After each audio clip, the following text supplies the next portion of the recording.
Hi நண்பர்களே, வாழ்க்கை பயணம் சீரிஸில் இது நாள் 3 பேக்கெட் பைசம்னு போக இருந்தேன்னா வாடா பக்தி மூட்டுக்கு போகலான்னு சொல்லி கூட்டு போயிட்டு அந்த கொஞ்சம் மாதிரி நான் பெரிய ஸ்பிரிச்சுவலாக இல்லைங்க. ஆனால் இவன் இருக்கானே செவ்வாய்க்கிழமையான கோவில் சனிக்கிழமையான விரதம்னு சொல்லிட்டு படுத்திடும்.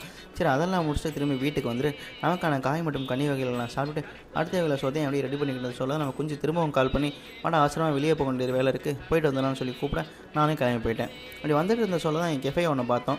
பார்க்கவே மஜாவாக இருந்துச்சு. சரி உள்ளே போய் உட்காந்துட்டு நமக்கு என்ன தேவையோ அதெல்லாம் வாங்கி குடிச்சிட்டு திரும்பி வீட்டுக்கு வந்தாச்சு. வந்துட்டு நமக்கு ஒர்க் ஃப்ரம் ஹோம் பண்ணியை ஸ்டார்ட் பண்ணிக்கிட்டு இருந்த சொல்ல நமக்கு பசி எடுக்க ஆரம்பிச்சிச்சு. சரி இருக்க காய்கறிலாம் விட்டு போட்டு அதுக்கு நானே சாலடுன்னு ஒரு பேரும் வச்சு அது கூட சேர்ந்து கொஞ்சம் சிக்கனையும் ஒன்று செஞ்சுட்டு அப்படியே சாப்பிட ஆரம்பிச்சிட்டேன். சாப்பிட்டு முடிச்சு நம்ம வேலையை பார்த்துட்டு இருந்த சொல்ல நமக்கு இன்னொன்று ஞாபகம் வந்துச்சு. என்னன்னா நம்ம இன்றைக்கி ஜிம்முக்கு போகலேன்னு. அதனால் நம்ம சீனிட்டு ஒரு ஃப்ராடை விட்டுட்டு சைஸாக அப்படியே ஜிம்முக்கு போயிட்டேன். உள்ளே போய் பார்த்தா நான் படா போய் முக்கிட்டு இருந்தான். என்ன புள்ள டெட் லிஃப்ட்டை நானும் கேட்க ஆமாம் புள்ள வரையா நானும் கேட்க இல்லை புள்ள நீயே போடு நான் ஒரு பய சொல்லிட்டு இன்றைக்கி நான் ஒரு கோட்டையை முடிச்சுட்டு அப்புறம் மத்தியானம் செஞ்சு சாலடு மீந்து போனது இருந்துச்சு அதையும் கொஞ்சம் வாயில் போட்டுட்டு அது கூட ஒரு வரக்காப்பியை முடிச்சுட்டு அப்படி இன்றைக்கே நான் நாளையும் முடிச்சிட்டேன். ஓகே நண்பர்களே, நாளைக்கு பார்க்கலாம். அப்புறம் மறக்காமல் அந்த ஃபாலோ தட்டிருங்க நண்பர்களே. ஃபாலோ